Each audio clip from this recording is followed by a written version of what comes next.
Bonjour, je m'appelle Sabri Adel Sadi et je suis coordinateur d'implémentation francophone au Centre de recherche et d'éducation sur la violence contre les femmes et les enfants de l'Université Western. Au nom des équipes du Learning Network et du Centre de connaissances, je vous souhaite la bienvenue à notre webinaire « Les origines du mouvement MeToo » présenté par Caroline Souffrant. Je tiens à souligner que notre travail se déroule sur les terres traditionnelles des nations Anishinabek, Haudenosaunee, Lenapehouk et Ncholoton. Ces terres sont liées au traité du canton de London et de Sambra de 1796 et au pacte de la ceinture wampum faisant référence au concept du bol à une seule cuillère. Nous faisons cette reconnaissance des territoires pour contrer la doctrine de la découverte et reconnaître les terres et la souveraineté autochtone.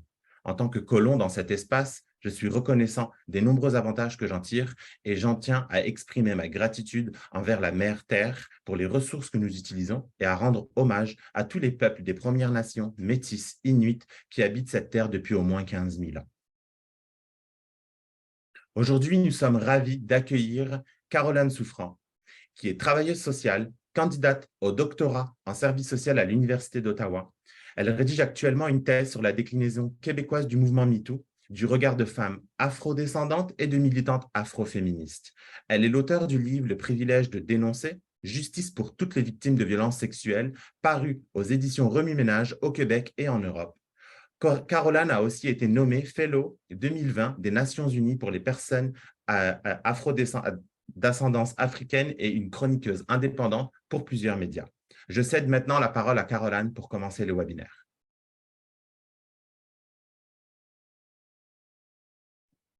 Bonjour tout le monde, est-ce que vous m'entendez bien? Je ne sais pas si on m'entend bien. Oui, OK, parfait. Super bien. OK, parfait.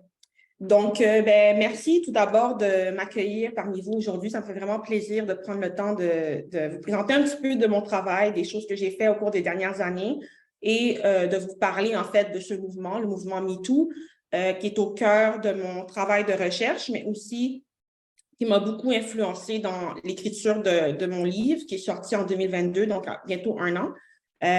Donc, avant de commencer, je voulais juste aussi prendre le temps de nommer que, bon, on va parler quand même de sujets sensibles aujourd'hui. On va parler de violences sexuelles. Le mouvement MeToo, c'est un mouvement de lutte contre les violences sexuelles. Et donc, si vous avez besoin de prendre une pause, de sortir de la salle, de boire de l'eau, peu importe, prenez soin de vous. Je ne vais pas vous en vouloir si vous sortez ou prenez une pause pendant quelques minutes, parce que c'est un sujet qui peut être chargé pour beaucoup de personnes. Et il y a très probablement des personnes suivantes qui nous écoutent aujourd'hui. Donc, c'est ça. Donc, prenez le temps de faire ce qui est le mieux pour vous, sans culpabilité, sans honte. Il n'y a pas de problème. Donc, je ne vais pas vous en vouloir pour ça. Donc, c'est ça. Je voulais juste le nommer. OK. Donc, je vais parler pendant environ 45 minutes, 1 heure. Et après, on va prendre les questions. Vous pouvez poser vos questions en anglais ou en français. Je parle les 2 langues, même si je présente en français aujourd'hui.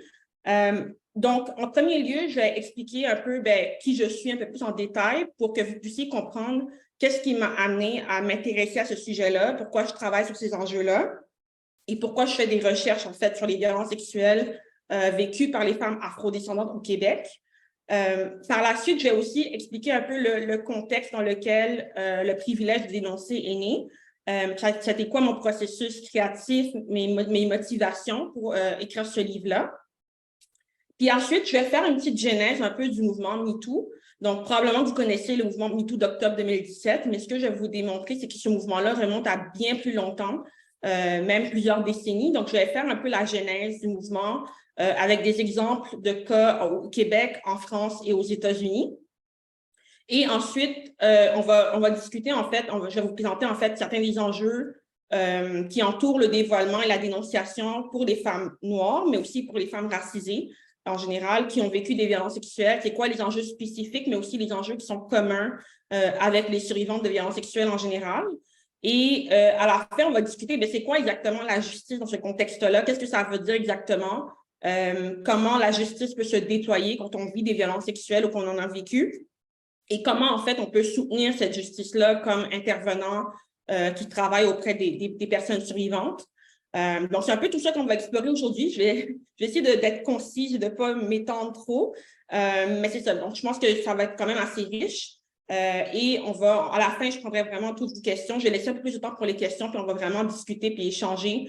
Donc, s'il y a quelque chose qui n'est pas clair, vous avez besoin que je répète, n'hésitez pas à la fin à me le signaler. Donc, on y va. Donc, oui, avant de commencer aussi, je voulais faire un petit point d'honneur sur la terminologie que je vais utiliser aujourd'hui, parce que des fois, ce n'est pas toujours des termes qu'on comprend tous de la même manière. Donc, quand je parle de dévoilement, c'est vraiment par rapport au fait de raconter son histoire. Donc, ça peut être à des amis, de la famille, un partenaire romantique, mais ça n'implique pas forcément un processus de plainte formelle. Et quand je parle de dénonciation, c'est vraiment quand on décide, en fait, comme personne survivante, de signaler ce qu'on a vécu à des autorités comme la police, mais aussi d'autres institutions, et qu'on s'engage dans le processus de plainte formelle. Donc, il y a quand même une petite subtilité entre les deux. Il y a des survivantes qui font l'un ou l'autre, les deux ou aucun des deux. Puis on va un peu explorer pourquoi certaines des motivations puis des raisons qui expliquent cela. Donc, je vais vraiment mettre ça en contexte.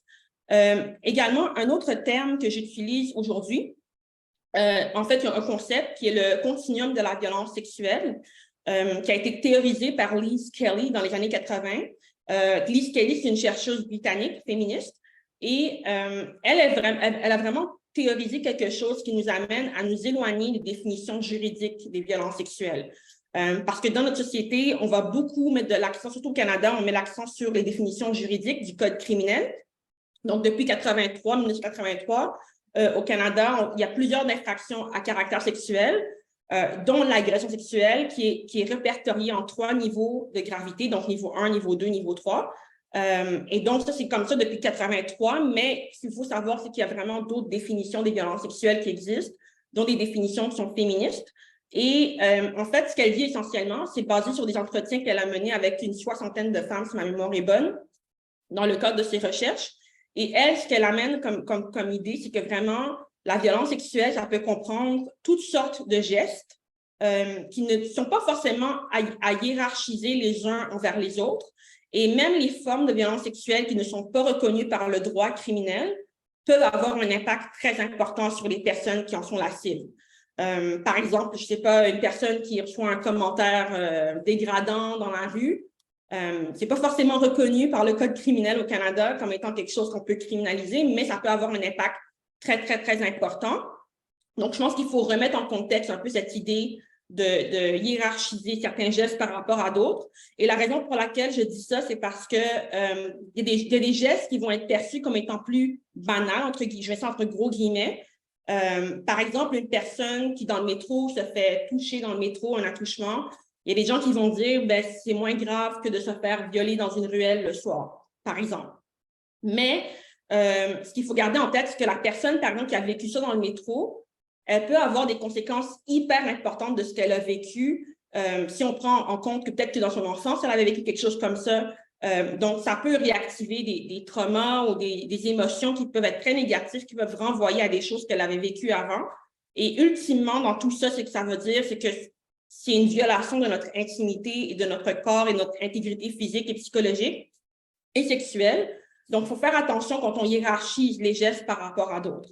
Puis, une autre raison pour laquelle aussi, je pense que c'est important de comprendre les violences sexuelles sur un continuum, c'est que quand on parle de gravité, de gestes par rapport à d'autres, puis j'en parle dans mon livre, c'est que ça contribue à la honte que beaucoup de personnes suivantes vont ressentir.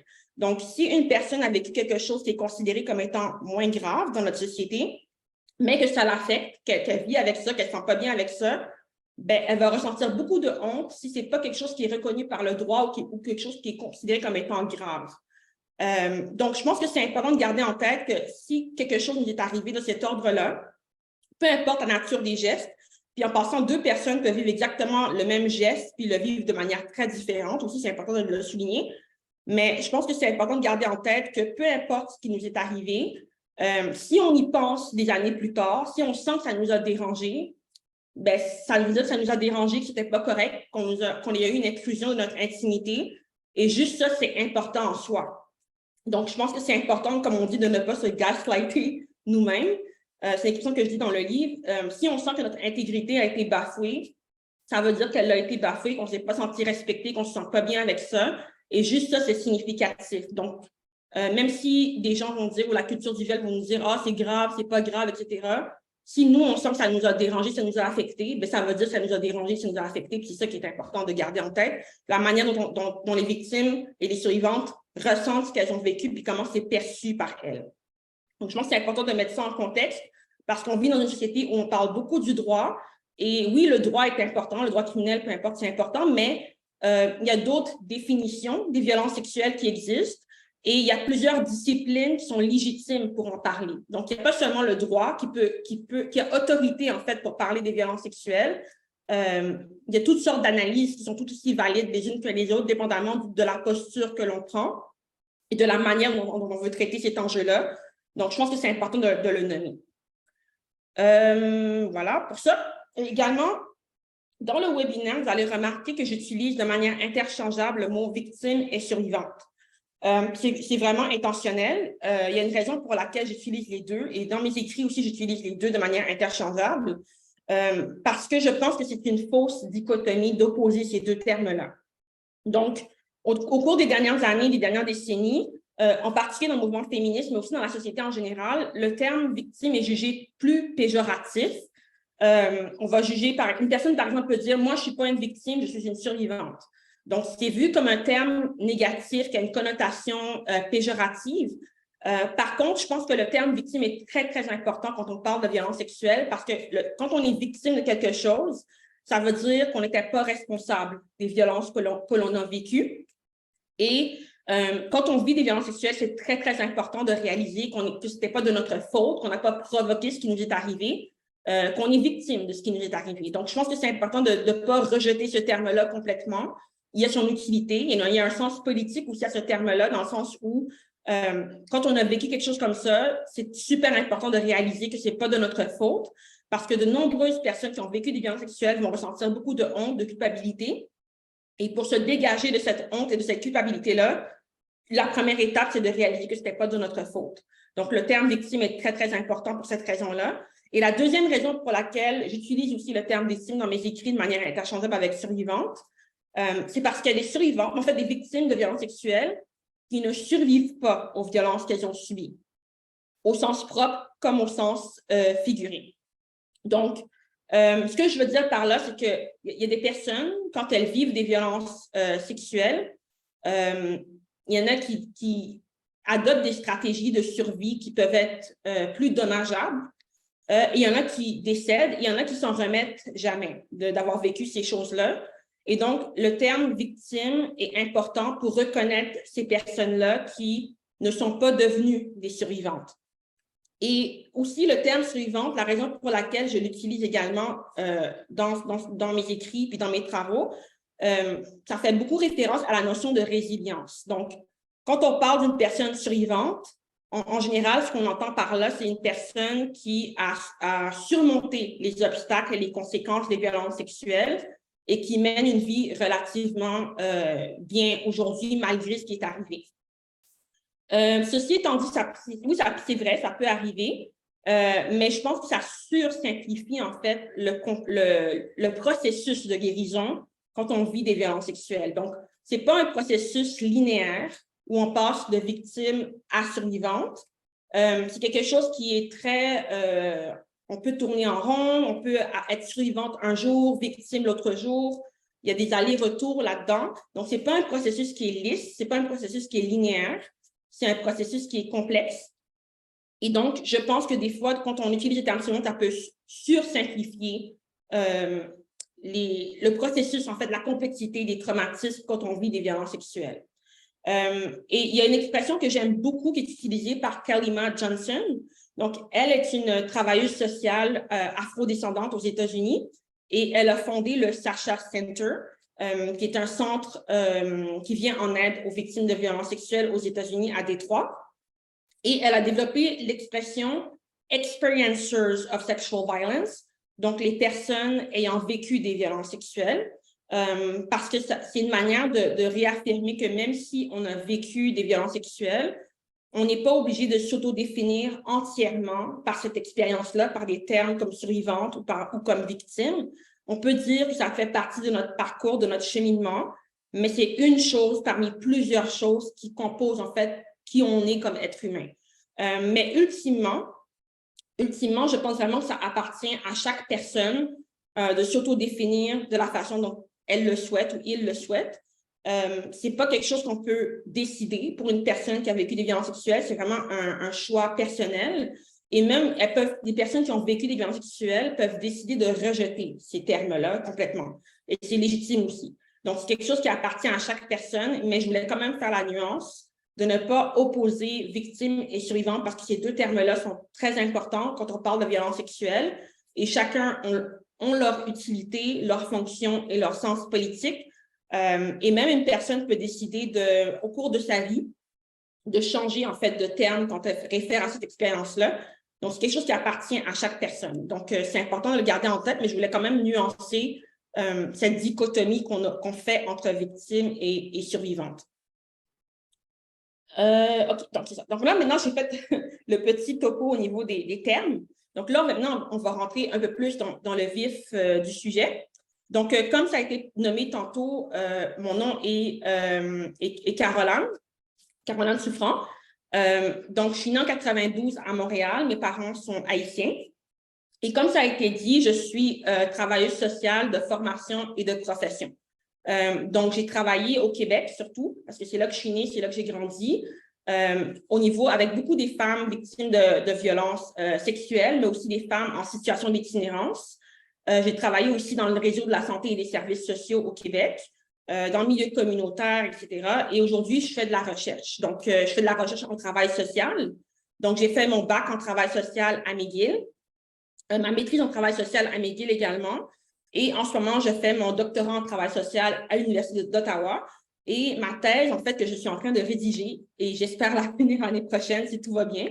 En fait, ma thèse porte sur le mouvement MeToo, le mouvement planétaire MeToo, mais du regard de militantes afroféministes. Donc, j'ai interrogé, en fait, des femmes, des militantes afroféministes, des femmes noires au Québec, qui ont été impliquées dans le mouvement d'une façon ou d'une autre, que ce soit au niveau militant, bénévolement, ou aussi de manière professionnelle dans le cadre de leur fonction professionnelle. Et donc, je les ai interrogées pour un peu savoir comment elles ont vécu, en fait, ce mouvement-là à l'intérieur du mouvement féministe québécois mainstream.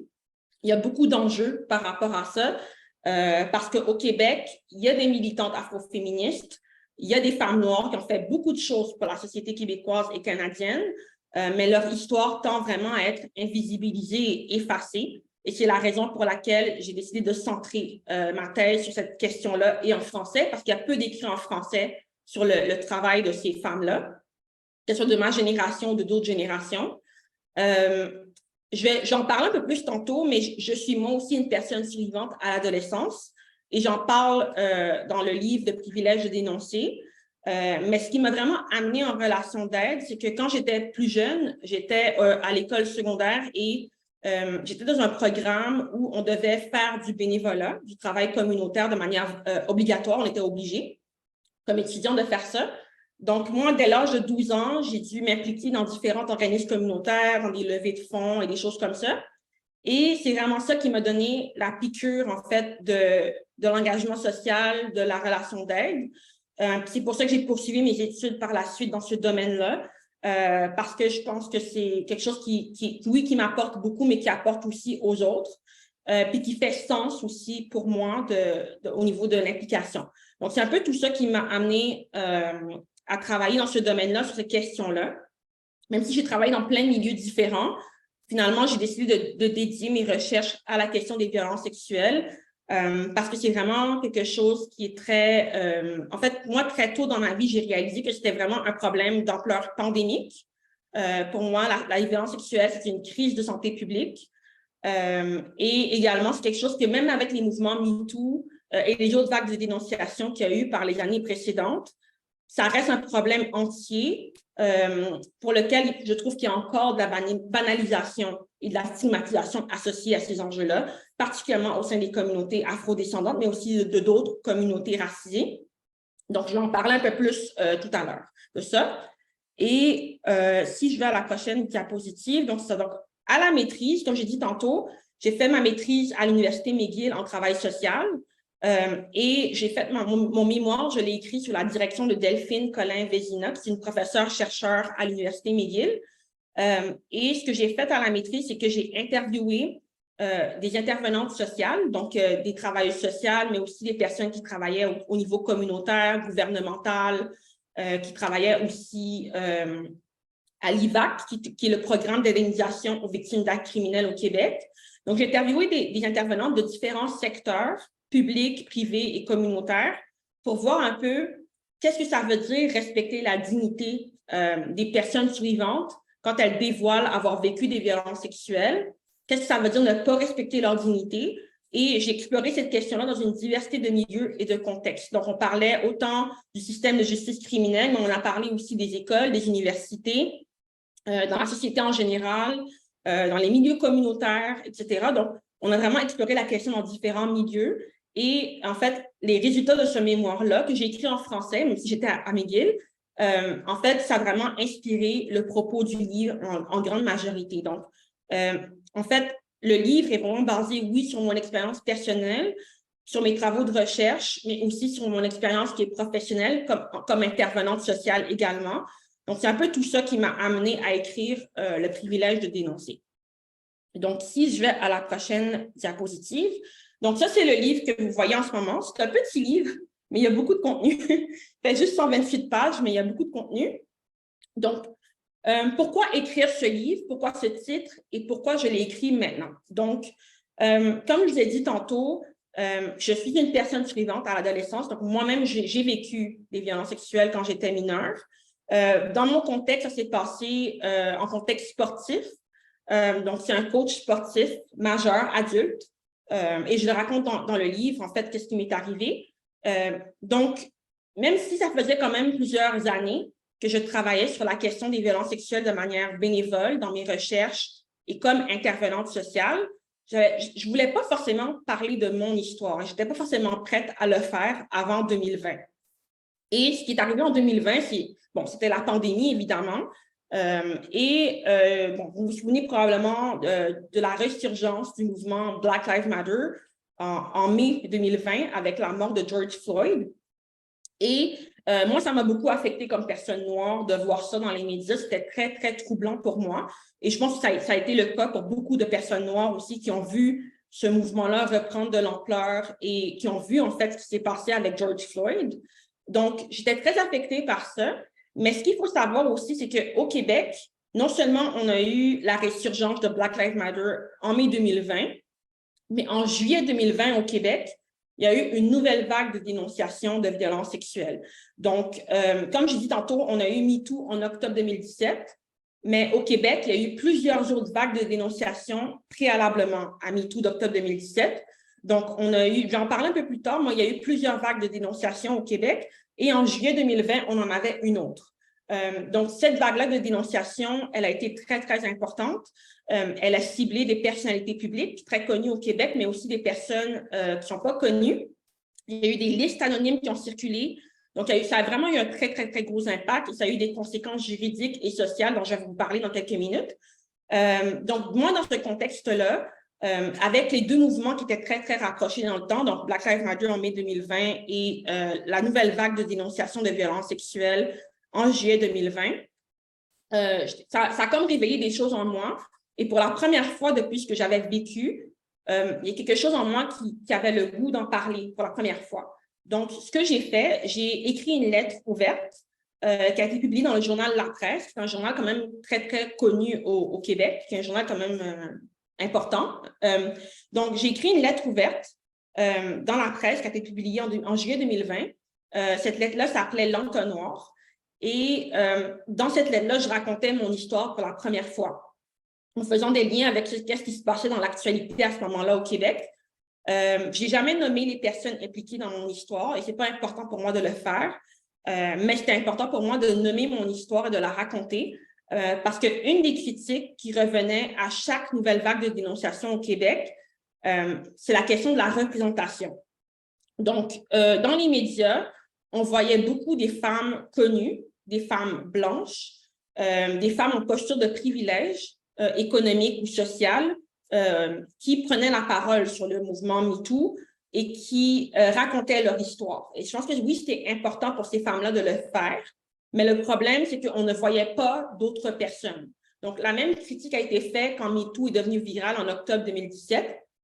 On a beaucoup vu des vedettes à Hollywood, mais en fait, quand on regarde l'histoire du mouvement et ses origines, ça a vraiment invisibilisé beaucoup de personnes suivantes qui ont vécu des violences sexuelles, mais pour diverses raisons, ne peuvent pas en parler, ne veulent pas en parler ou qui n'ont pas accès aux médias ou même à l'écriture d'un livre pour en parler. Donc, c'est un peu ça que je voulais dénoncer en écrivant Le privilège de dénoncer, cette espèce d'invisibilisation, en fait, des personnes survivantes qui ne sont pas des personnes blanches, vedettes ou des femmes qui sont connues, entre guillemets. Et aussi, j'ai écrit ce livre-là également parce qu'au Québec, on a beaucoup parlé, comme je disais tantôt, il y a eu beaucoup de vagues de dénonciation avant MeToo et il y en a une autre après aussi, après octobre 2017. Et j'ai voulu mettre en lumière plusieurs angles morts. Donc, quand on écoutait la télévision, quand on écoutait les médias, je trouvais qu'il y avait beaucoup de choses qui n'étaient pas dites, qui n'étaient pas mentionnées. Il y avait beaucoup de raccourcis qui étaient faits au niveau intellectuel sur la question de la justice. Donc, c'est quoi la justice quand on vit des violences sexuelles? Et j'ai voulu un peu élargir, en fait, ce débat-là en écrivant ce livre-là. Donc, c'est pas un livre qui est académique. Donc, même si je suis une chercheuse à la base et une travailleuse sociale, c'est un livre qui se lit, c'est un essai littéraire, en fait. Donc, c'est un livre qui se lit comme une histoire, même si c'est pas de la fiction. Et j'ai vraiment voulu vulgariser des notions, des recherches pour que la majorité des gens puissent comprendre ce qui était écrit dans le livre. Le livre fait 122 pages et c'était volontaire. Je ne voulais pas que ce soit un livre qui soit trop long à lire. Je voulais que ce soit un livre qui soit concis, qui soit clair, accessible à la majorité des gens. Et le livre n'a pas la prétention de répondre à toutes les questions ou de résoudre tout le problème en entier. Le but, vraiment, en l'écrivant, c'était vraiment d'élargir un peu le débat sur qui est vraiment des victimes de violences sexuelles et c'est quoi la justice. Donc, j'ai vraiment voulu ouvrir une porte de discussion avec ce livre-là. Comme ça a été dit tantôt, le livre est sorti au Québec et en Europe, donc en France, Belgique et Suisse. Jusqu'à présent, la réception est très positive. Ça m'a vraiment surpris, mais ça va bien. Il est en nomination pour un prix, le Grand Prix du livre de Montréal, par exemple. Donc, ça va quand même bien avec le livre. Ça a été bien reçu. Je sens que ça a été entendu, ce que j'ai dit, et que ça a vraiment aidé des personnes. C'était ça le but, en fait, en l'écrivant, c'était d'aider au moins une seule personne avec ce processus-là. Puis je pense que ça a été accompli comme objectif. J'ai même surpassé ce que je m'étais donné comme objectif. Donc, c'est ça. Donc, c'est vraiment un peu dans ce contexte-là que j'ai écrit Le privilège de dénoncer et toutes les motivations, en fait, qui m'ont amené à l'écrire. Donc, là, maintenant, on va plus passer, en fait, comment dire, à un peu contextualiser le mouvement MeToo, également aussi expliquer la genèse du mouvement. Donc, la personne que vous voyez actuellement, c'est Tarana Burke. Tarana Burke, c'est la fondatrice du mouvement MeToo. Et elle a beaucoup centré son travail militant sur la question des violences sexuelles vécues par les femmes et les filles issues des communautés noires aux États-Unis. Ça fait plus de 25 ans qu'elle fait ce travail-là comme militante, organisatrice communautaire et travailleuse communautaire. Donc, excusez-moi. Ce qu'elle dit ici, c'est un extrait de sa biographie Unbound, qui est sortie en 2021. Et elle dit la violence sexuelle ne discrimine pas, mais la réponse qu'on y donne, oui, ça discrimine. Donc, à plusieurs égards, c'est comme quelque chose qui ne discrimine pas selon les groupes ou les personnes, selon la classe sociale, mais ce qui va être différent, c'est la réaction qu'on va donner aux personnes selon leur identité ou leur parcours ou leur profil. Donc, même si c'est quelque chose qui touche toutes les sociétés du monde, tous les milieux, il y a vraiment des violences sexuelles partout dans notre société. Il n'y a pas de milieu qui est épargné. C'est la manière dont on réagit aux personnes suivantes qui peut différer selon qui elles sont, en fait. Et ce qu'elle dit, c'est que c'est pour ça qu'elle a voulu centrer son travail sur les personnes racisées, les personnes noires, particulièrement les femmes et les filles, parce que la manière de répondre à ce sujet-là, dans ces communautés-là, est très différente de la façon dont on le fait pour des femmes blanches. Donc, ça, c'est vraiment sa source de motivation et je vais entrer un peu plus tard dans le contexte de tout ça. Mais comme j'ai dit tantôt, quand MeToo est devenu viral en octobre 2017, Tarana Burke, elle a été invisibilisée. Et ici, dans un entretien qu'elle a mené avec le journal français Le Monde, à la journaliste indépendante Christelle Murula, donc c'est la personne que vous voyez en haut, Tarana Burke, elle est en bas. Donc, elle dit si MeToo est devenu viral, c'est parce que les victimes étaient des femmes très privilégiées, riches, célèbres et surtout blanches. Même les célébrités noires n'ont pas été incluses dans le mouvement. Parce qu'il y a eu quelques femmes noires qui ont dénoncé Harvey Weinstein, donc le producteur qui a été au centre de l'affaire MeToo en octobre 2017, mais elles n'ont pas été mises de l'avant. Donc, c'est important de garder ça en tête. Il y a vraiment un enjeu de classe, de race, et c'est vraiment un enjeu important quand on parle de MeToo, parce que quand on regarde les origines du mouvement, il y a vraiment un gros décalage entre le mouvement d'origine et ce que c'est devenu en octobre 2017. Et un autre aspect aussi qui est exposé ici par Axel Jajnike, qui est une chroniqueuse camerounaise basée à Paris. Et elle, ce qu'elle dit quand elle parle de Tarana Burke, elle dit elle a été rendue invisible et cela pose la question de la légitimité des récits. Il était compliqué d'imaginer qu'une femme noire d'une quarantaine d'années soit derrière l'un des mouvements sociaux les plus importants du siècle, universel à toutes les femmes. Donc, encore une fois, c'est la question de qui est inclus dans MeToo et pourquoi. Donc, il y avait vraiment des enjeux d'exclusion qui étaient très importants et j'en parle aussi dans mon livre.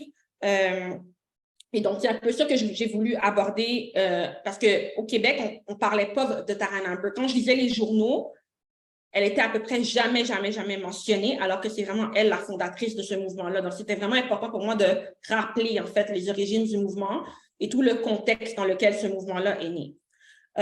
Et donc, en fait, je voulais expliquer, donc, comme je l'ai dit tantôt, peut-être vous savez probablement déjà, c'est Tarana Burke qui a fondé ce mouvement-là, mais peu de gens savent vraiment qu'est-ce qui l'a mené à vouloir fonder ce mouvement-là. Donc, Tarana Burke, comme je dis tantôt, c'est une organisatrice communautaire, ce n'est pas une personnalité publique ou une vedette à la base, c'est une travailleuse communautaire qui a travaillé beaucoup avec des jeunes et des personnes des communautés défavorisées aux États-Unis. Et en 1997, en Alabama, elle était monitrice de camp de jour. Donc, elle travaillait avec des adolescentes qui étaient pour la plupart noires, racisées, qui avaient peu de moyens financiers. Et il y a une jeune fille de 13 ans à l'époque qu'elle appelle Heaven, c'est le nom qu'elle lui donne, qui fréquente ce camp de jour. Heaven, elle est réputée un peu pour son tempérament difficile, un tempérament qui est fort. C'est une enfant qu'il fallait toujours sortir des problèmes parce qu'elle était très... c'est une enfant qui avait du caractère, qui était considérée comme étant difficile. Et un jour, Heaven, au camp de jour, elle demande à Tarana Burke de lui parler en privé. Donc, Tarana Burke l'écoute et Heaven lui dit en fait qu'elle est victime de violences sexuelles de la part du copain de sa mère. Donc, ce qu'il faut savoir à ce moment-là, c'est que Tarana Burke, elle est elle aussi une survivante de violences sexuelles. Elle en parle dans sa biographie Unbound. Elle en a parlé avant aussi. Elle a vécu à plusieurs reprises des violences sexuelles au cours de sa vie. Et quand elle écoute Heaven à ce moment-là, au bout de 5 minutes, elle sent qu'elle n'est pas capable d'écouter la jeune fille. C'est comme trop pour elle. Et donc, elle rejette Heaven. Puis, au bout de quelques minutes, c'est vraiment ce qu'elle explique, parce qu'elle n'est pas capable d'accueillir cette confidence-là, c'est trop pour elle. Donc, Heaven affiche un regard brisé. Elle quitte le camp de jour et elle n'est jamais revenue. Donc, jusqu'à aujourd'hui, Tarana Burke ne sait pas ce que Heaven est devenue. Elle ne sait pas si cette personne-là est vivante aujourd'hui, comment elle va. Elle ne sait pas du tout ce qui est devenu, ce qui est arrivé avec Heaven. Et c'est un regret qu'elle porte en elle qu'elle porte toujours en elle, en fait, de ne pas avoir su accueillir cette jeune fille-là qui lui confie quelque chose de très important et de ne pas avoir été en mesure, en fait, de la soutenir comme elle aurait voulu le faire. Donc, en 2006, donc 10 ans après l'histoire de Heaven, Tarana Burke, elle a fondé un organisme qui s'appelle Just Be Inc. aux États-Unis. Elle avait aussi une plateforme sur MySpace, la plateforme MySpace qui, je pense qu'elle n'existe plus, mais à l'époque, il y avait MySpace. Et elle a fondé la campagne MeToo. En fait, ce qu'elle aurait voulu faire, en fait, avec Heaven, c'était de lui répondre, moi aussi, j'ai vécu des violences sexuelles. Donc, le terme MeToo, c'est ça que ça veut dire, c'est que ça vient du désir, en fait, du regret, en fait, de ne pas avoir pu dire à Heaven, moi aussi, je l'ai vécu. Donc, c'est ça que ça veut dire MeToo. Et Tarana Burke, ce qu'elle dit vraiment, c'est que ce mouvement-là, c'est un mouvement qui fait la promotion de l'empowerment par l'empathie. Donc, c'est vraiment un mouvement de solidarité entre personnes survivantes. Une façon de dire, tu l'as vécu, je l'ai vécu, moi aussi, je l'ai vécu. C'est vraiment un mouvement qui veut créer une solidarité puis une communauté autour des personnes survivantes. À l'époque, ce n'était pas un mouvement de dénonciation comme tel, c'était vraiment un mouvement où on voulait se solidariser entre survivantes.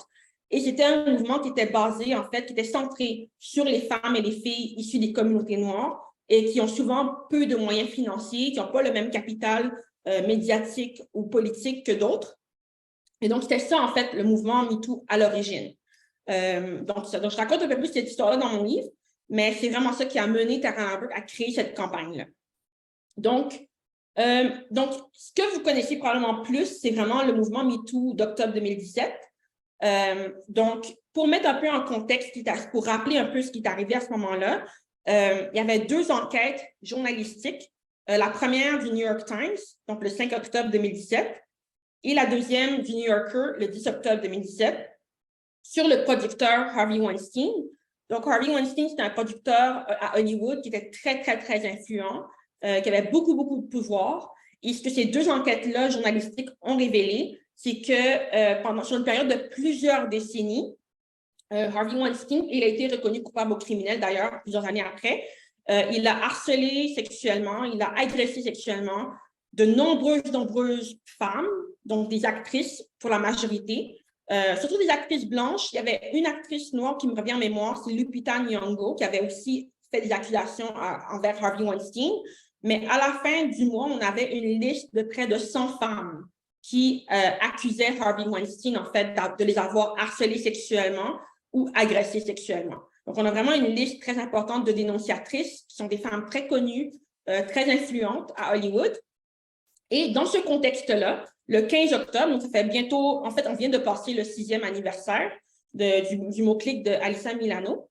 Donc, Alyssa Milano, c'est une actrice hollywoodienne qui jouait dans Charmed, qui est une série que j'ai écoutée quand j'étais plus jeune, les 3 sœurs sorcières. Donc, le 15 octobre 2017, elle a écrit sur Twitter, si vous avez été harcelé sexuellement ou agressé sexuellement, écrivez moi aussi en réponse à ce tweet. Le but à ce moment-là, c'était vraiment de voir combien de personnes allaient lever la main pour dire moi aussi je l'ai vécu. Donc, c'était vraiment de voir, comme elle le dit, magnitude of the problem. Donc, c'était de voir combien de gens allaient répondre, c'était quoi l'ampleur du problème, la prévalence du problème. Et comme vous le savez, c'est devenu viral. Donc dans les quelques jours, 24 heures en fait, après le hashtag, MeToo est devenu un mouvement transnational. Donc, en France, Balance ton port, au Québec, évidemment, moi aussi, Italie, Espagne, Chine, Norvège, Vietnam, Tunisie, Iran, Russie, pour ne nommer que ceux-là. Donc, c'est vraiment devenu un mouvement qui est transnational et qui a pris forme différemment selon les contextes géographiques et politiques dans lesquels il s'est déployé. Donc, ce qu'il faut savoir aussi, c'est que quand Alyssa Milano a fait son tweet, rapidement, il y a des internautes qui ont commencé à signaler que Tarana Burke travaillait déjà là-dessus depuis plus de 10 ans sur ces questions-là, qu'elle avait aussi utilisé les 2 mots MeToo pour parler des violences sexuelles et qu'à l'origine, c'était vraiment destiné aux femmes et aux filles issues des communautés noires. Donc, ce qu'elle explique Tarana Burke, c'est qu'elle a dit que Alyssa Milano l'a appelée, s'est excusée, elle ne savait pas en fait qui était Tarana Burke, elle ne connaissait pas son histoire. Puis elle lui a proposé de la soutenir dans ses initiatives médiatiques. Puis, comme on l'a vu, Alyssa Milano s'est tout de suite effacée et elle a vraiment redonné la plateforme à Tarana Burke. Donc, moi, je pense vraiment qu'elle ne savait pas qui était cette femme-là. C'est des choses qui arrivent. Mais ce qui est bien, c'est qu'elle a tout de suite redonné, en fait, la parole à la fondatrice du mouvement. Et c'est quand même un geste important parce que, honnêtement, si Alyssa Milano n'aurait pas fait ça, je ne sais pas si on saurait qui est Tarana Burke aujourd'hui, honnêtement, parce que Tarana Burke, ce n'était pas une vedette, ce n'était pas une femme qui était connue, elle n'avait pas le même pouvoir qu'Alyssa Milano, mais le fait qu'Alyssa Milano l'a reconnue comme fondatrice du mouvement et a témoigné de la solidarité envers son travail, ça fait en sorte qu'on sait aujourd'hui qui est Tarana Burke. Mais est-ce que ça aurait arrivé si Alyssa Milano n'aurait pas fait ce choix-là, ça, je ne le sais pas. Mais j'ai l'impression que ça aurait été plus difficile pour Tarana Burke d'avoir la reconnaissance qu'elle mérite d'avoir. Donc, ça, c'est pour ça. Comme je disais tantôt, au Canada, au Québec surtout, il y a eu un impact très, très, très important du mouvement MeToo. Donc, comme je disais tantôt, au Québec, il y a eu plusieurs vagues de dénonciation de violences sexuelles, mais en octobre 2017, ça, c'est un rapport de Statistique Canada.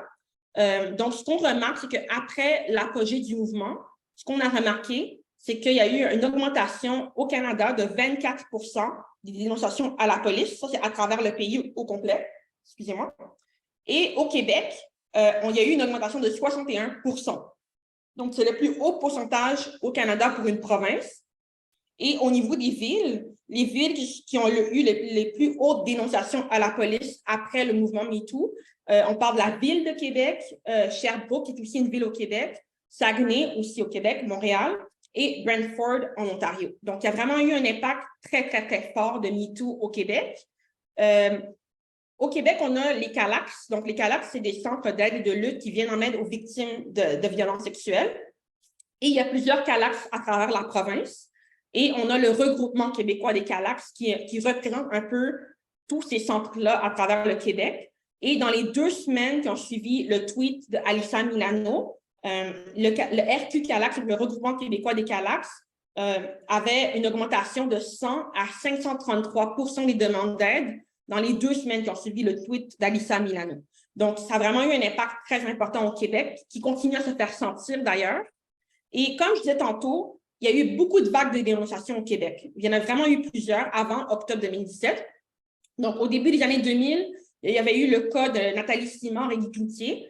Guy Cloutier était cet impresario très, très connu. Nathalie Simard était une jeune chanteuse à l'époque, dans les années 80, si ma mémoire est bonne. Et Guy Cloutier était son gérant. Donc, elle a dénoncé Guy Cloutier au début des années 2000. Et ça a vraiment eu un impact très important médiatique et ça a fait augmenter aussi les demandes d'aide à l'époque dans les centres pour les victimes. En 2014, on a eu Been Rape Never Reported, donc agression non dénoncée, dans le contexte de l'affaire Gian Gomeshi. Donc ça, probablement, vous vous en souvenez, ça c'était un peu plus canadien comme mouvement.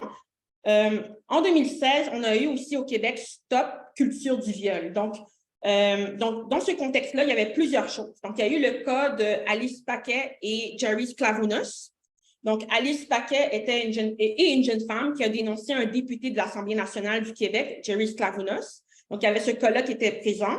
On avait eu aussi à l'Université Laval, il y avait eu des cas dans les résidences étudiantes d'agressions sexuelles qui avaient été commises. Donc, ça a été médiatisé autour de ce moment-là aussi.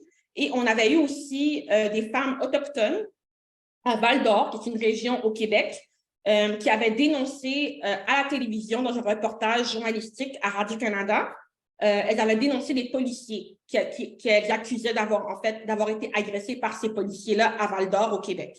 Ça avait fait tout un tollé au niveau médiatique au Québec. Donc, il y avait tout ça qui se déroulait en même temps.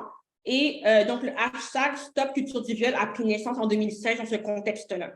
Et en 2020, donc juillet 2020, comme je vous disais tantôt, on a eu une autre vague de dénonciation qui n'avait pas de hashtag spécifique, mais qui a été très, très importante parce qu'il y a eu une différence très marquée entre juillet 2020 et les autres vagues de dénonciation. En juillet 2020, il y a vraiment, ce qui a été observé, c'est que les victimes et les survivantes nommaient de manière spécifique les personnes qu'elles accusaient. Donc, qu'il y ait eu un procès, qu'il n'y a pas eu de procès, qu'elles aient porté plainte ou non, il y avait des listes qui circulaient sur les réseaux sociaux. Il y a même un site web qui s'appelle « Dis son nom », dans lequel on retrouve une liste de personnes qui sont accusées d'agression sexuelle et qui n'ont pas forcément eu un procès ou un processus judiciaire.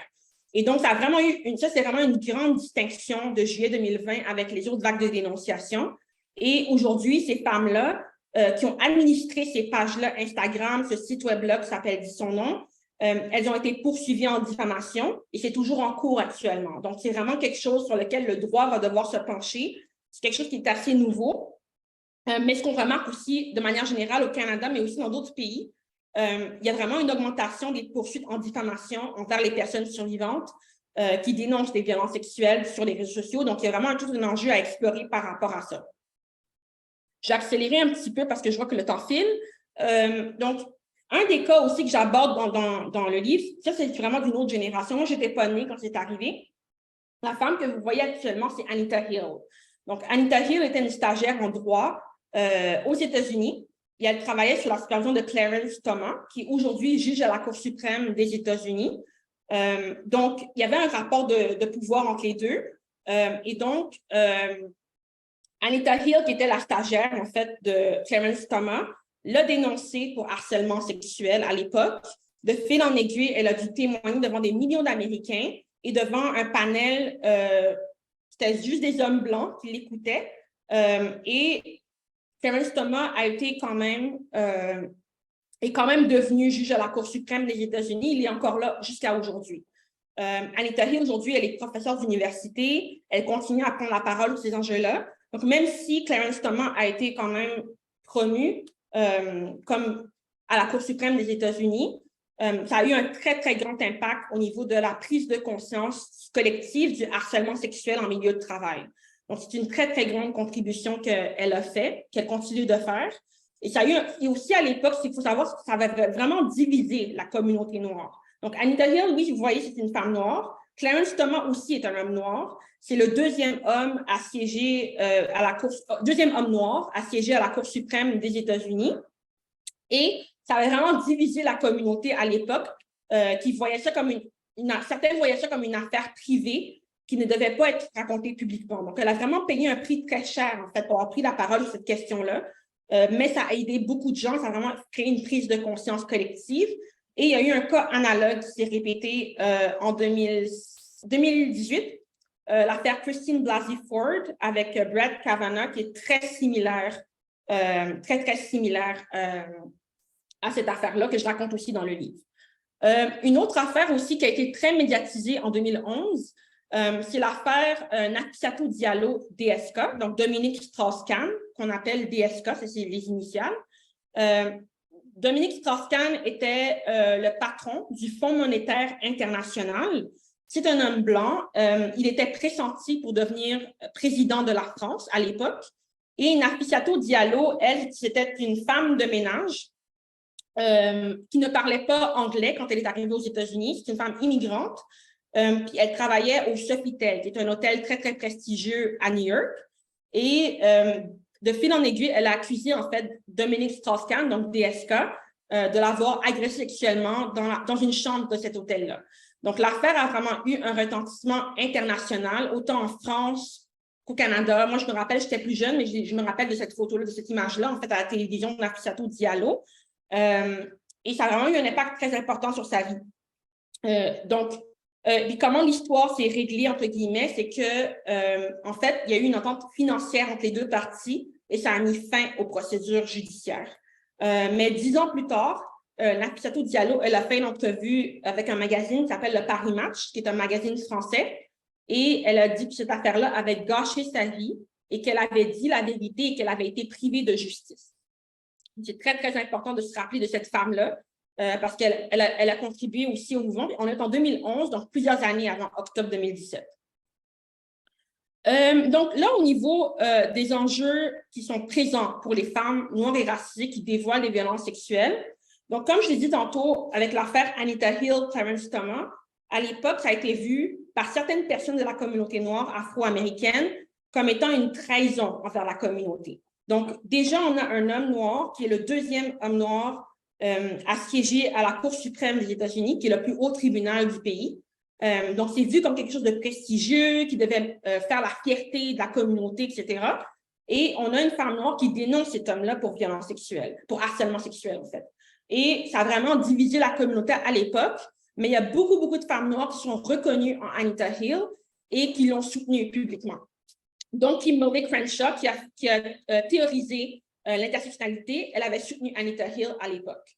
Donc, la question de trahir sa communauté, c'est très, très difficile à porter pour les communautés noires parce que c'est vu comme quelque chose qui ne devrait pas être discuté en public, qui est privé, qu'il faut protéger la communauté, entre guillemets. Donc, il y a beaucoup de personnes qui ont vécu des violences sexuelles dans ces communautés-là qui vont choisir, en fait, qui vont décider de ne pas en parler pour protéger leur communauté, entre guillemets, mais aussi pour s'éviter aussi les critiques de d'autres personnes de la communauté. Et je pense que c'est la même chose si on dénonce dans une famille ou dans un milieu qui est assez fermé.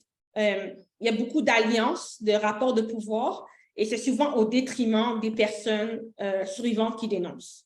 Il y a eu aussi beaucoup de stéréotypes qui ont été créés autour de la sexualité des femmes et des hommes noirs au cours de notre histoire. Par exemple, que les femmes noires seraient plus facilement sexuellement disponibles, entre gros guillemets. Les hommes noirs, il y a eu beaucoup le mythe aussi de l'homme noir agresseur qui viole les femmes blanches. C'est vraiment un mythe qui a été créé pour justifier le lynchage des hommes noirs, en fait, aux États-Unis surtout. Mais ce mythe-là aussi a eu une prégnance au Canada également. Donc, il y a tous ces stéréotypes-là. Et donc, si on prend la parole, ça peut renforcer involontairement ces stéréotypes-là, que ce soit dans les médias ou dans les représentations qu'on se fait des femmes noires et des hommes noirs autour des violences sexuelles. Donc, c'est difficile. Il y a un poids à porter par rapport à ça. Des fois, il y a même des gens qui vont dire c'est dans leur culture. Ils vont dire c'est dans la communauté, c'est comme ça, c'est dans leur culture. Mais en réalité, des violences sexuelles, il y en a dans toutes les sociétés du monde, dans tous les milieux. Le Canada n'est pas mieux qu'ailleurs, selon moi, par rapport à cet enjeu-là. Et on va beaucoup stigmatiser une communauté, dire que ça arrive dans une communauté alors que ça arrive partout. Il y a aussi les enjeux autour de la langue. Donc, si on ne maîtrise pas le français ou l'anglais, dépendamment de où on est au Canada, ça peut être difficile d'accéder à des services, d'être compris dans ce qu'on raconte, surtout quand c'est quelque chose d'émotif qu'on est en train de raconter. Il y a aussi la crainte de perdre son statut d'immigration. Donc, il y a des femmes qui se font menacer, en fait, avec l'idée qu'elles vont se faire déporter si elles parlent de ce qu'elles ont vécu. Si elles ont un emploi qui est précaire, elles peuvent avoir peur de perdre leur emploi si elles parlent, si elles ont été agressées par un patron, par un supérieur. Donc, il y a beaucoup cet enjeu-là qui est très important. Et il y a aussi des enjeux qui sont communs à toutes les victimes de violences sexuelles. Donc, la peur de ne pas être crue, la peur de ne pas être pris au sérieux, la honte, le tabou, la pudeur. C'est un sujet qui est quand même intime, donc il y a quand même une pudeur par rapport à cet enjeu-là. La crainte d'être rejeté par ses proches, par ses amis, par sa famille, et aussi toute la question de l'homophobie, la transphobie, etc. Donc, il y a tous ces enjeux-là il y en a qui sont communs à toutes les victimes de violences sexuelles, mais il y en a qui sont spécifiques aussi, plus prononcés au sein de certaines communautés, dont les communautés noires ou les communautés racisées. Je vais juste avancer rapidement parce que je pris le fil. Donc, Kalima Johnson, dont je vous parlais tantôt, qui a fondé le Sacha Center aux États-Unis, elle est une travailleuse sociale. Elle a développé ce modèle avec la communauté avec qui elle travaille, qui s'appelle The Sacha Model, Black Women's Triangulation of Rape. Donc, c'est un modèle qui explique en fait pourquoi il y a des violences sexuelles envers les femmes noires. Donc, il y a vraiment toute la question du victim blaming, de blâmer la victime, les politiques, le financement des organismes communautaires, la culture du viol qui est là pour toutes les sociétés du monde, mais qui a un impact aussi spécifique au sein des communautés noires. Donc, aussi l'héritage de l'oppression, de l'esclavage, la colonisation. Donc, c'est vraiment un modèle qui est intéressant parce qu'elle montre autant les dimensions plus individuelles, mais aussi les dimensions structurelles qui sont plus politiques ou historiques, qui expliquent pourquoi il y a des violences sexuelles envers les femmes noires jusqu'à aujourd'hui, en fait. Donc, c'est intéressant comme modèle. Et aussi, une des choses que j'aborde dans le livre, c'est la question du silence. Parce que quand il y a eu les vagues de dénonciation, quand il y a eu MeToo, au Québec, ce qu'on voyait, on voyait beaucoup des politiciens et même des chroniqueurs, des intervenants sociaux qui disaient il faut dénoncer, il faut parler, il faut demander de l'aide. Donc, on a beaucoup insisté sur le fait qu'il faut libérer la parole, il faut en parler. Et j'ai voulu, en fait, nuancer un peu cette espèce d'injonction à vouloir tout de suite parler, prendre la parole, parce que quand on prend la parole, ça vient avec un prix, ça vient avec un coût. Moi, écrire ce livre, ça m'a coûté quelque chose dans ma vie. Donc, il y a toujours un coût qui est associé au fait de prendre la parole. Et donc, j'ai voulu nuancer par le fait de dire que parfois, quand on garde le silence, ou même quand on décide de ne pas dénoncer de manière publique ou à la police ce qu'on a vécu, dans une certaine mesure, on garde un certain contrôle sur ce qu'on a vécu donc, et sur le narratif qui est associé aussi. Donc, il y a du pouvoir aussi dans le fait de décider à qui on raconte son histoire, comment on le fait, de décider pourquoi on le fait, puis quels détails on choisit de taire ou de révéler. Il y a du pouvoir là-dedans, on a du contrôle sur cet aspect-là. Quand on est devant un tribunal, il faut tout raconter dans les moindres détails. Et ça peut être très intrusif comme manière de faire. Et parfois, de décider de garder certaines choses pour soi ou d'en parler seulement à des gens de confiance, il y a du pouvoir là-dedans aussi. Et j'ai voulu apporter cet aspect-là également. Ce n'est pas toutes les victimes qui vont parler pour qui ça va être quelque chose de positif après. Puis ça, je pense qu'il faut le dire. Il y a des victimes pour qui ça coûte plus cher, entre guillemets, de prendre la parole. Ceci étant dit, quand on ne parle pas, et c'est vrai que ça a un impact de ne pas parler, ça crée ce qu'on appelle la culture du viol. Donc, ça protège aussi les agresseurs quand on ne prend pas la parole. Ça banalise ces violences-là, ça les dissimule, ça les cache.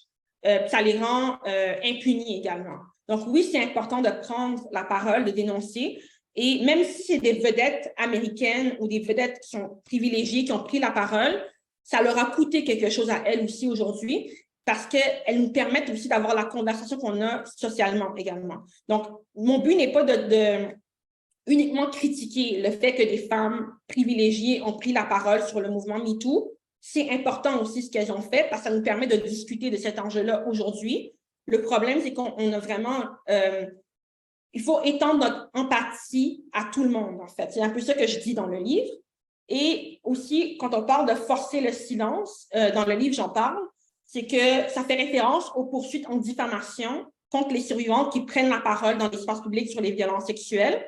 Comme je l'ai dit tantôt, de plus en plus, on voit des femmes qui ont pris la parole sur les médias sociaux, qu'elles, des fois même sans avoir nommé leur agresseur explicitement, qui se font poursuivre en diffamation en matière civile. Et ultimement, ce que ça fait, c'est que ça reprivatise les violences sexuelles. Donc, depuis juillet 2020 au Québec, depuis qu'on a eu cette vague de dénonciation où beaucoup de survivantes ont été poursuivies en diffamation, il n'y a pas eu vraiment d'autres vagues de dénonciation de la même ampleur. Et je pense que c'est parce que le fait d'avoir vu autant de personnes se faire poursuivre, qu'il n'y a pas eu de conséquences très, très importantes dans la vie de certaines de ces personnes-là qui ont été dénoncées, ben, ça a découragé beaucoup de gens de prendre la parole. Ça reprivatise les violences sexuelles. Donc, je pense que le silence a différentes fonctions. Il faut aussi nuancer ce qu'on dit quand on dit qu'il faut dénoncer à tout prix, qu'il faut prendre la parole, il faut être courageuse.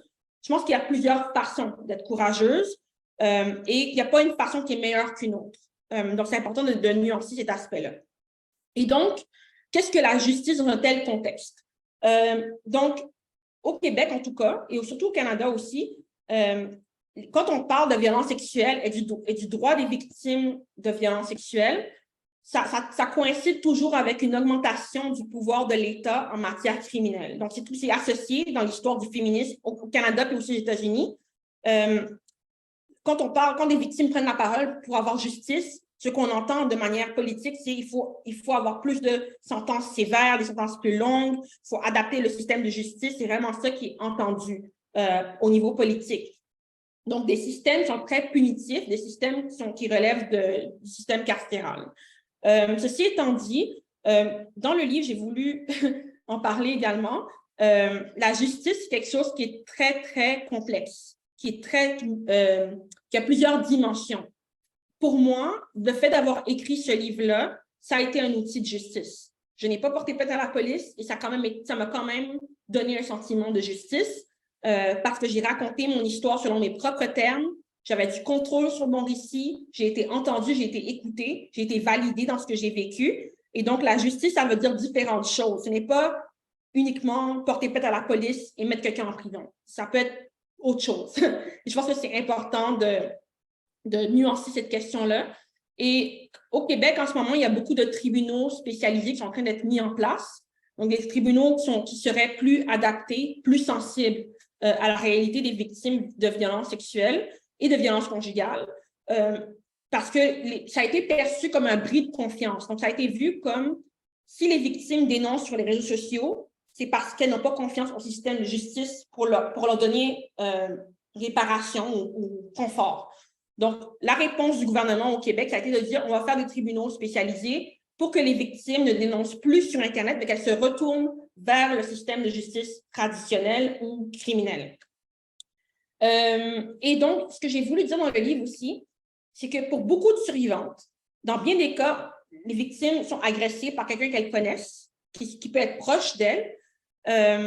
Donc, dans beaucoup de cas, le fait de mettre cette personne-là en prison, c'est pas forcément ce qu'elles veulent. Donc, c'est pas une question seulement de il faut rebâtir la confiance avec le système de justice criminelle, c'est que la finalité de ce système-là ne correspond pas à ce qui est la justice pour elles. Et ça, je pense que c'est difficile à entendre, mais la justice, ça veut dire plein de choses pour plein de personnes. Et pour beaucoup de personnes survivantes, mettre quelqu'un en prison, ce n'est pas la justice pour elles. Et donc, il y a d'autres choses qui existent. Oui, on peut poursuivre en matière civile, même si on en parle très peu, mais on peut poursuivre en matière civile. Mais on peut aussi faire des processus de justice réparatrice, de justice transformatrice. Et dans certains cas, pour certaines survivantes, dénoncer sur Internet, ça peut être légitime aussi. Il y en a beaucoup qui ont fait ce choix-là parce qu'elles avaient essayé de dénoncer à la police, de toutes sortes d'institutions, elles avaient essayé de dénoncer de manière formelle dans plein d'institutions différentes. Et toutes ces institutions-là les ont laissées tomber, entre guillemets. Donc, pour elles, dénoncer sur Internet, c'est comme le dernier recours, c'est parce qu'elles n'avaient pas d'autre choix. Et c'est important de garder en tête aussi, comme je disais tantôt, personne n'est obligé de faire toutes ces options-là pour obtenir justice, de parler à des proches, à des professionnels de la santé, des services sociaux, des intervenants, ou même de décider d'être militant, de faire une démarche artistique comme moi j'ai fait. Toutes ces façons-là sont légitimes, valables, ne sont pas meilleures une par rapport à une autre. Tout ça, c'est des manières de vivre son processus de guérison et elles sont toutes valables et légitimes. Donc, c'est important de garder ça en tête. Il y a beaucoup de façons d'avoir justice et ce n'est pas seulement porter plainte à la police et mettre quelqu'un en prison. Il faut vraiment élargir ce qu'on entend par là parce que ça veut dire beaucoup de choses et ce n'est pas anodin. Et donc, c'est presque fini. C'est ma dernière diapositive, je pense. Donc, quelques pistes d'intervention. Évidemment, il faut croire la victime.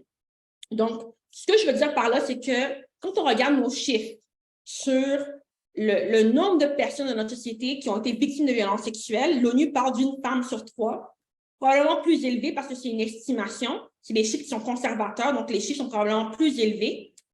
Il est très fort probable que la femme qui vous dit qu'elle a été agressée, qu'elle a été agressée. C'est peu probable qu'elle mente. Et des fois, les gens vont parler des fausses accusations envers les hommes. Oui, ça peut arriver qu'un homme se fasse faussement accuser, mais honnêtement, les hommes sont plus susceptibles d'être victimes de violences sexuelles que de se faire faussement accuser. Donc, c'est très, très important de comprendre que ce mouvement-là, le mouvement MeToo, c'est un mouvement qui est contre les violences sexuelles et non un mouvement qui est contre les hommes. Donc, c'est très, très important de garder ça en tête. Oui, il y a plus de femmes ou de personnes de la diversité sexuelle et de genre qui sont plus victimes, mais les hommes aussi vivent des violences sexuelles et ils sont plus susceptibles d'être victimes de violences sexuelles que de se faire faussement accuser. Et si vous voulez aider une survivante, il faut explorer en fait différentes options avec elle. Donc, si on fait ça, voici ce qui peut arriver en bien ou en mal. Qu'est-ce qui est plus important pour toi selon tes valeurs? Puis aussi garder en tête qu'il y a toujours une part qu'on ne peut pas prévoir, il n'y a rien qui est garanti, mais de voir avec la personne, de faire une analyse coût-bénéfice de qu'est-ce qu'elle veut, qu'est-ce qui est prioritaire pour elle, puis de comment, c'est quoi la meilleure façon d'avoir de ce qu'elle veut pour obtenir un sentiment de justice. Et ça peut évoluer avec le temps, c'est normal aussi, donc il faut le garder en tête. Oui, pour les femmes noires et les femmes racisées, le racisme anti-noir, la misogynie, ça a un impact sur qui est considéré comme une victime qui est légitime, comme une victime qui est plus susceptible d'être crue et d'être écoutée. Mais au final, il faut vraiment laisser les personnes faire leurs propres décisions. Une des choses qui est vraiment très, très dommageable quand on dévoile avoir vécu des violences sexuelles, si on a une réaction qui est négative, ça peut avoir un impact très important sur tout le processus de guérison par la suite. Donc, il faut vraiment laisser les personnes prendre leurs propres décisions et juste les accompagner dans ce qu'elles veulent faire et garder en tête que ça peut changer avec le temps, ce qu'elles veulent. Comme moi, ça a changé avec le temps. Au début, je ne voulais pas en parler. Ça a pris comme 10 ans. Puis après, j'ai voulu écrire un livre. Donc, ça peut changer avec le temps et avec selon les étapes de la vie aussi. Puis c'est normal. Il n'y a rien qui est figé dans le temps. Et il faut aussi reconnaître que la personne peut avoir une ambivalence par rapport à ses choix. Que oui, elle veut faire quelque chose, mais elle n'est pas sûre pour telle raison. C'est tout à fait normal aussi. Moi, quand j'ai fait ce livre, j'avais beaucoup peur, j'ai eu beaucoup de craintes et c'était tout à fait normal. Donc, c'est normal d'avoir cette espèce de doute, ambivalence quand on fait ce type de décision-là. Et il faut le reconnaître puis juste le nommer que c'est normal. Également aussi, ce qu'il faut garder en tête, dans toutes les personnes qui ont vécu des violences sexuelles ont les mêmes besoins fondamentaux. C'est le besoin d'être cru, d'être entendu, d'être écouté, reconnu, validé, soutenu dans les activités quotidiennes, accompagné et d'avoir une communauté autour de soi. Donc, même s'il y a des particularités pour les survivantes noires, au final, toutes les personnes qui ont vécu des violences sexuelles, c'est ça qu'elles ont besoin. C'est vraiment ça. Donc, c'est vraiment des besoins qui sont fondamentaux pour les personnes, pour les victimes d'actes criminels en général, mais aussi pour les victimes de violences sexuelles.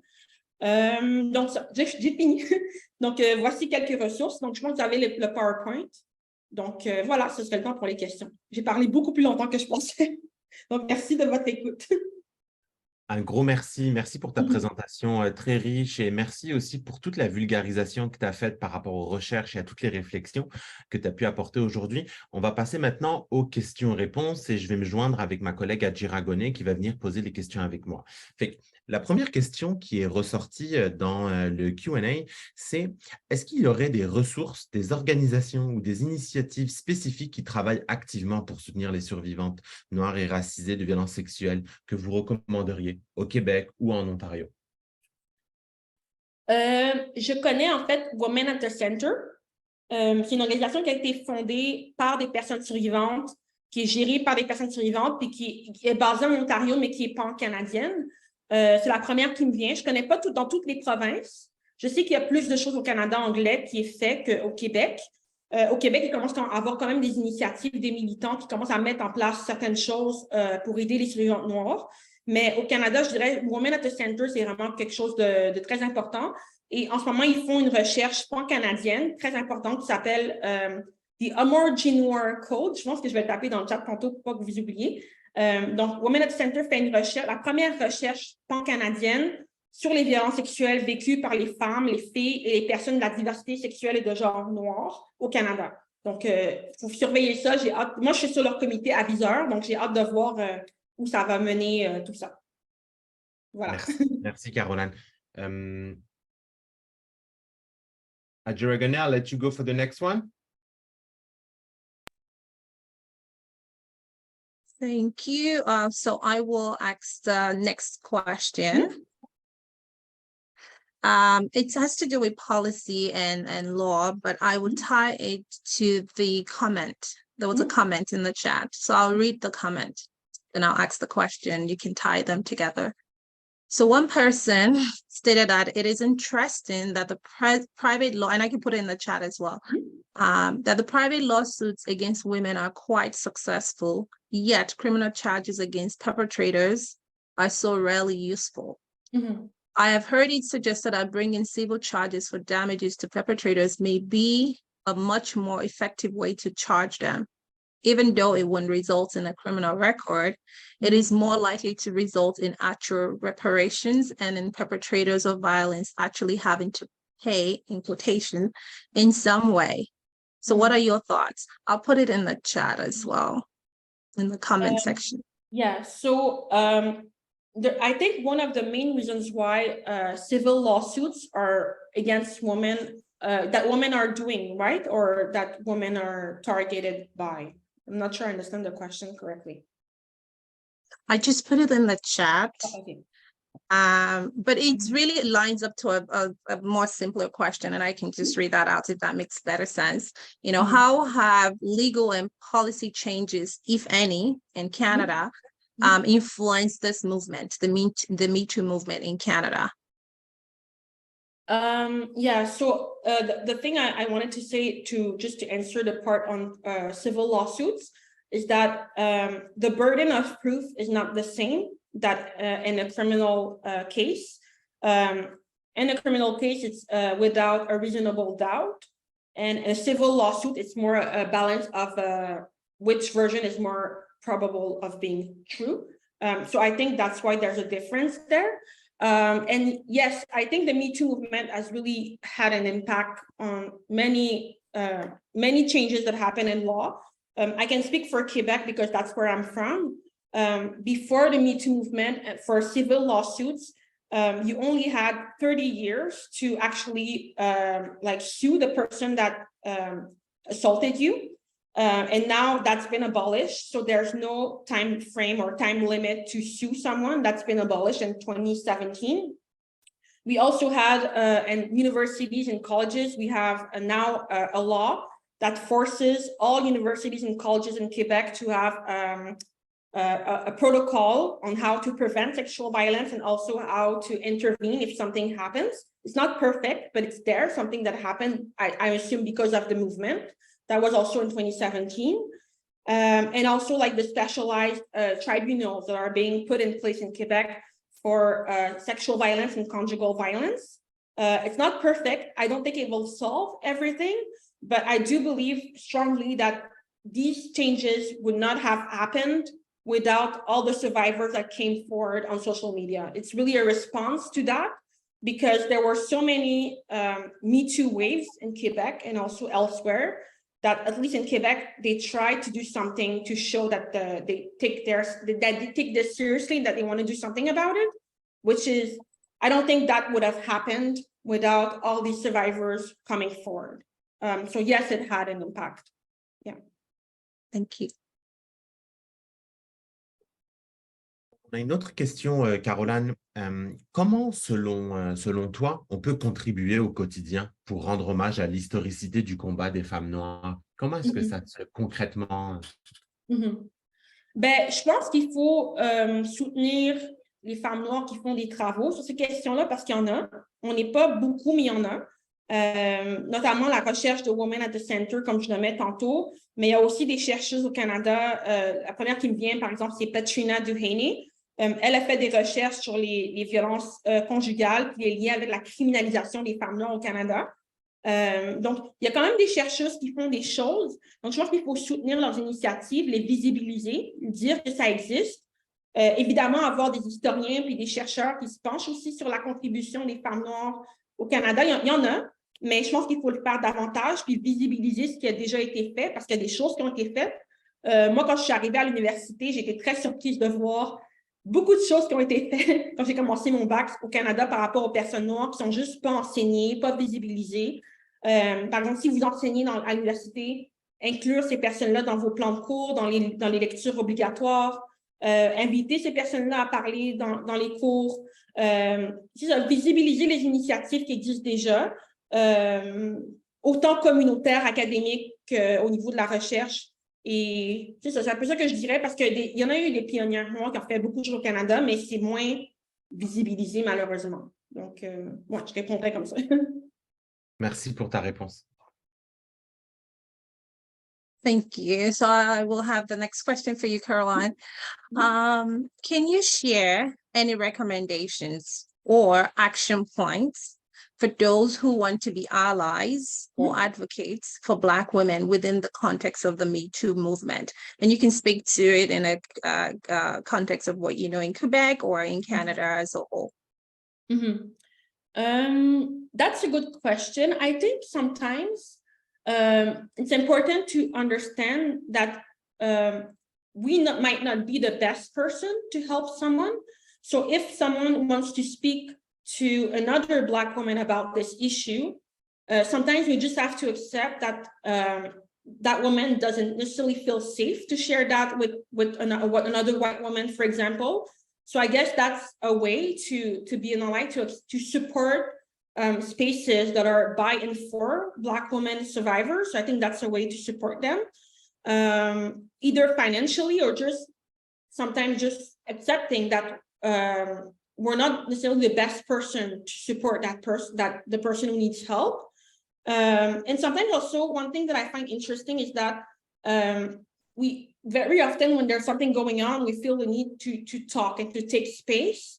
Sometimes it's important to leave the space for other people to speak, especially like when I think of some public personalities who take a lot of space.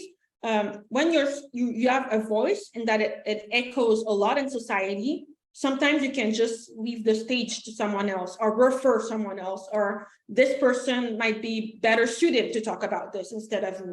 So I think it's important sometimes to put the spotlight on someone else, and also accept that we might not always be the best person to help someone, that sometimes they prefer to speak with someone who has a more close experience to theirs. And that it might feel uncomfortable, but I think sometimes we have to accept that we're not the best ones. And also financially, like you can support organizations. They always need money, so you can always support those organizations either financially or yeah, and sometimes like just giving the spotlight to someone else. I think it's important to learn to do that as feminists because I think it's a skill that you have to do when to talk and when people need to leave space to other people. Yeah. Merci, Caroline. Je sais que tu as abordé ça un peu vers la fin de ta présentation, mais il y a une question qui est revenue sur comment les intervenantes et les intervenants ils peuvent mieux soutenir les survivantes noires et racisées de violences sexuelles sur leur quête de justice et de guérison. Puis, c'est ça, quel serait ton conseil à leur donner à ces intervenants et à ces intervenants? Ouais. C'est juste de garder en tête que même s'il y a des spécificités qui sont très claires pour les survivantes noires, donc il y a des enjeux particuliers que j'ai abordés, je pense qu'il faut garder en tête qu'elles ont besoin d'être soutenues, d'être crues, d'être entendues, validées, accompagnées, puis de sentir qu'il y a des gens autour d'elles qui la croient et qui la soutiennent. Ça, c'est vraiment quelque chose qui est fondamental pour n'importe qui vit des violences sexuelles ou qui est victime d'un acte criminel. Je pense que c'est vraiment comme la base. Puis aussi, comme je disais tantôt, c'est de voir un peu avec la personne, OK, c'est quoi ton besoin le plus important à ce moment-ci, puis comment on peut y répondre, comment on peut faire une analyse coût-bénéfice de différentes options, faire un peu comme des scénarios avec la personne, voici ce que tu pourrais faire dans cette situation-là, puis qu'est-ce qui pourrait arriver de bien, qu'est-ce qui peut arriver de mal, tout en expliquant que ce n'est pas garanti, on ne peut pas savoir tout ce qui peut arriver dans la vie, on ne peut pas le prédire, mais de voir un peu jusqu'où tu es prête à prendre ce risque-là, puis de faire un peu une analyse coût-bénéfice avec la personne, puis ultimement de la laisser faire son choix, puis d'accepter qu'il peut avoir des doutes, de l'ambivalence, puis de l'insécurité par rapport à ces choix-là. Donc, c'est beaucoup de soutenir un peu l'autodétermination de la personne. C'est pas tout le monde qui veut porter plainte à la police, il faut respecter ça aussi, parce que c'est pas tout le monde qui voit ça comme une option intéressante ou même valide pour ces personnes-là. Donc, comment tu peux avoir justice d'une autre façon? Comment tu peux répondre à ton besoin de justice d'une autre façon? Il y a d'autres sortes de justice qui existent. Et même juste faire une démarche artistique, il y en a qui militent. Ce qui est important pour eux, c'est une façon de se guérir, de militer. Donc, il y a plein de façons qui sont valables, puis de faire vraiment des scénarios, de voir que la personne, qu'est-ce qui est plus important pour toi, puis de faire une analyse coût-bénéfice de qu'est-ce qui peut arriver de bien, qu'est-ce qui peut arriver de mal, c'est quoi les risques encourus, c'est quoi les avantages dans cette situation-là, puis d'explorer ça avec la personne, donc, puis de la soutenir dans son choix. Ouais.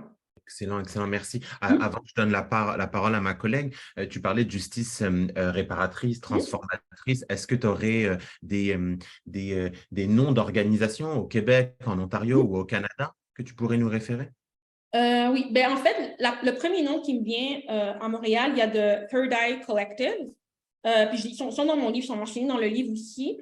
C'est un collectif de femmes noires à Montréal qui font de la justice transformatrice. C'est difficile comme processus, c'est très, très demandant, mais ça existe. Puis je pense que c'est important de nommer que ça existe. Je sais qu'au Québec aussi, il y a Équijustice, ça, c'est vraiment des organismes plus institutionnalisés, si je peux dire ainsi, qui font des processus de justice réparatrice en matière de violences sexuelles. Puis d'ailleurs, ils en font de plus en plus depuis MeToo, parce qu'il y a quand même des victimes qui viennent les voir et qui demandent d'avoir ce type de service-là. Je connais moins pour les autres provinces, mais je sais que ça se fait aussi. Puis des fois, ça se fait informellement, sans qu'on l'appelle comme ça aussi. Je pense que ça s'est toujours fait, mais c'est comme les gens n'ont pas forcément l'étiquette justice réparatrice dessus ou justice transformatrice. C'est les choses des fois que les gens gèrent entre eux parce qu'ils ne font pas confiance aux institutions pour les aider. Donc, il y a toujours eu des façons aussi de gérer ce type de situation-là, mais c'est les deux organisations qui me viennent en tête en ce moment. Excellent, excellent. Merci beaucoup, Caroline. Adjaraganeh? Thank you, Caroline.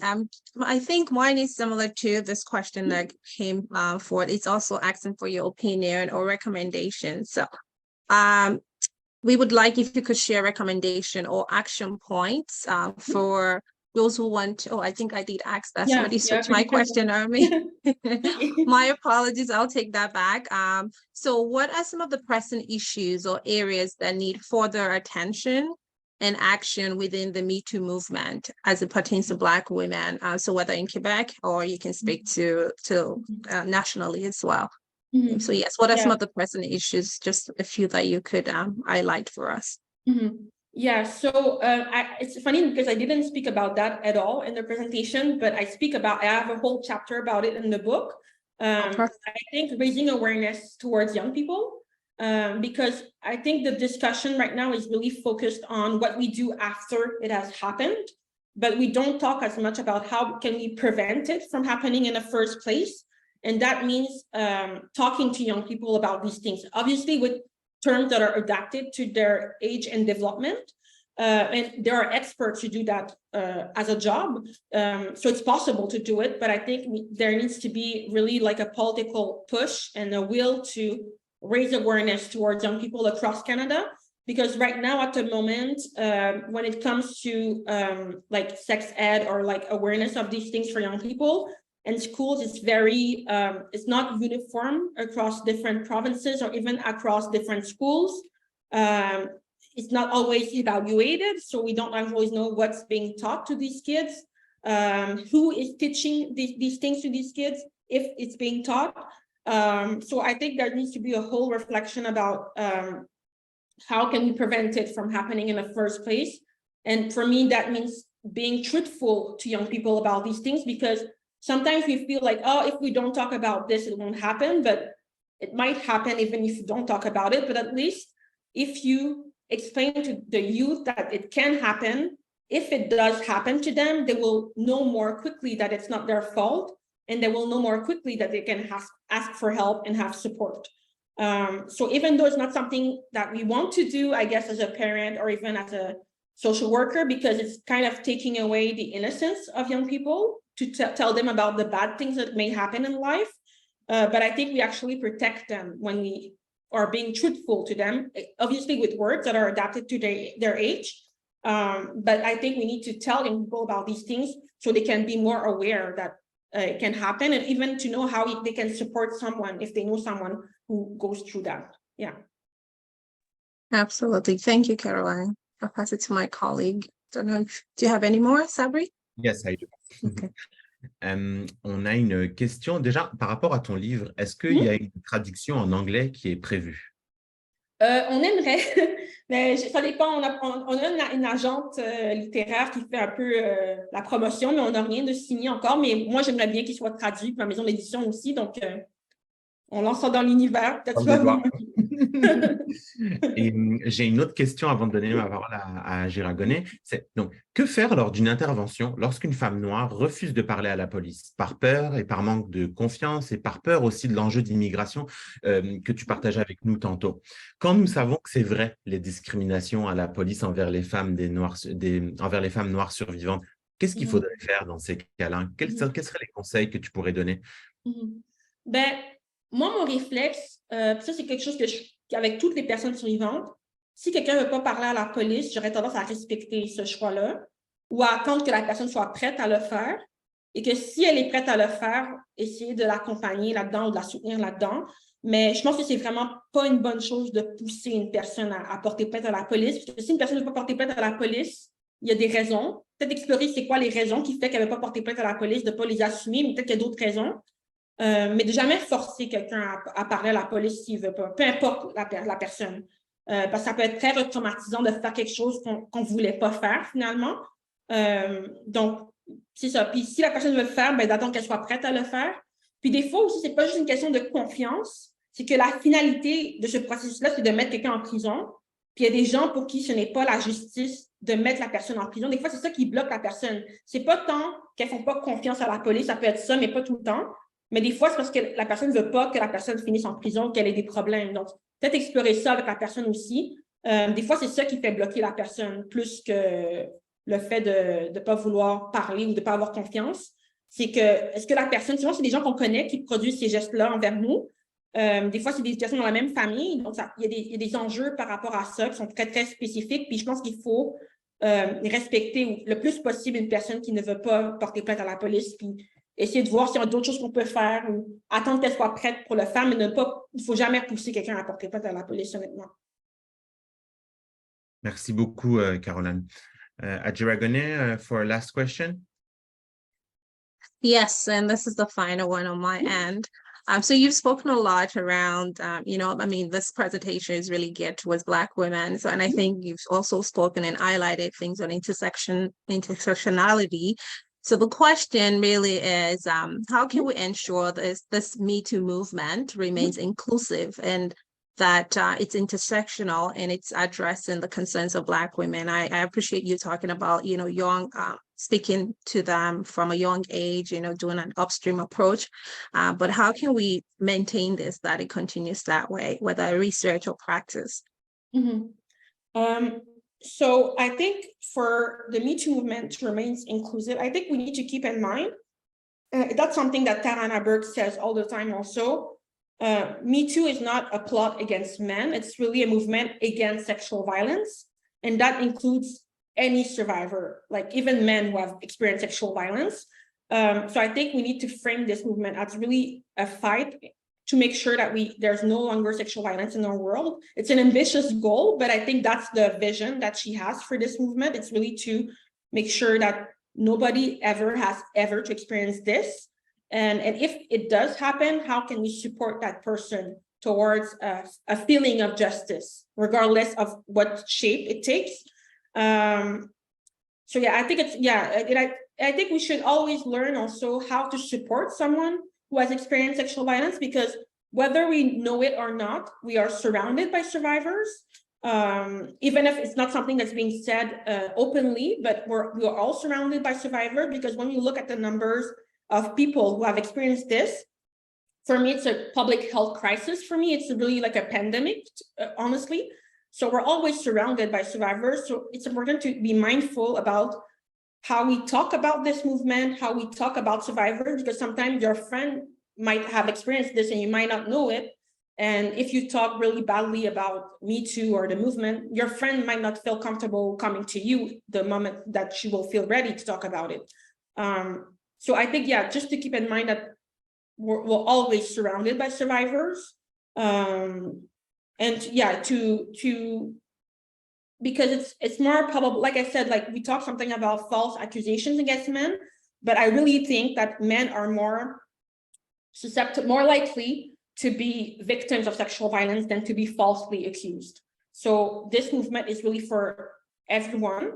It's not something against men. So I don't know if I answered the question correctly, but that's how I would answer it. Well articulated. Thank you. Thank you. Sabri?